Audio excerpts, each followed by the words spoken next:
हुक्मरानी की थी, उन सब का रुख अलबतरा ही की तरफ होता था। लेकिन उमवी हुक्मरानों के आखिरी दौर में कुछ ऐसा हुआ जिसने मेमारों को मस्जिद का रुख बदलने पर मजबूर कर दिया। कुछ का रुख अलबतरा की तरफ था और कुछ का मक्का की तरफ, और कुछ ने इन दोनों के बीच में रहने का फैसला किया।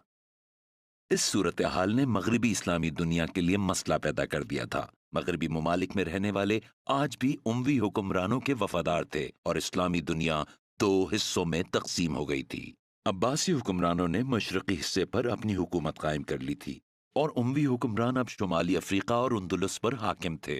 ये भी इस्लामी तारीख का एक काबिल जिक्र वक्त है, क्योंकि उमवी हुक्मरान अब उंदुलुस में सकाफती तौर पर मजबूत हो चुके थे और काफी खूबसूरत इमारतें बनवा रहे थे।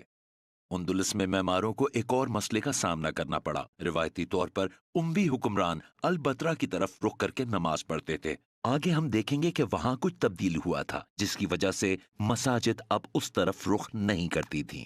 उनके दुश्मन अब्बासी अब मक्का की तरफ रुख करके इबादत करते थे, तो उस रुख पर वो इबादत करें तो कैसे? इस सूरत में उम्वियों को क्या करना चाहिए था?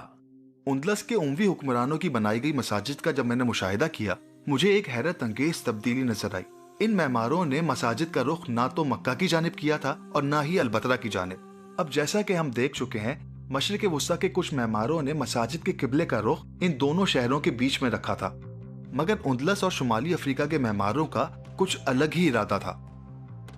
कई सालों से तारीखदान इन मसाजिद को लेकर उलझे हुए हैं। उनके किबले का रुख जुनूबी अफ्रीका में किसी जानिब मालूम होता है, मगर तमाम अफ्रीकी और उंदलुसी मसाजिद कुछ मुख्तलिफ रुख की तरफ ही इशारा करती हैं, जो कि मजीद उलझने का सबब बनता है। बहरहाल, अगर एक नक्शे पर रखकर इनका मुताला किया जाए तो हम देख सकते हैं कि शुमाली अफ्रीका और उंदलस की तमाम मसाजिद अलबतरा और मक्का के दरमियान में किसी जानिब रुख करती हैं। तो बजाय मक्का या अलबतरा में से किसी एक का इंतखाब करने के, उन्होंने अपना किबला इन दोनों शहरों के बीच में मखसूस कर लिया। तमाम मुसलमान इस बात को मानते हैं कि मक्का सऊदी अरब में है, और तुम्हारा कहना यह है कि मक्का वहाँ नहीं है, अलबतरा में है। आखिर ये बात तुम किस बुनियाद पे कह रहे हो, और क्या सबूत है इस बात का? कोई दलील है तुम्हारे पास इस चीज की? हम अच्छी तरह से जानते हैं कि मक्का सऊदी अरब में है, तो आखिर तुम्हारे इस दावे की क्या हकीकत है?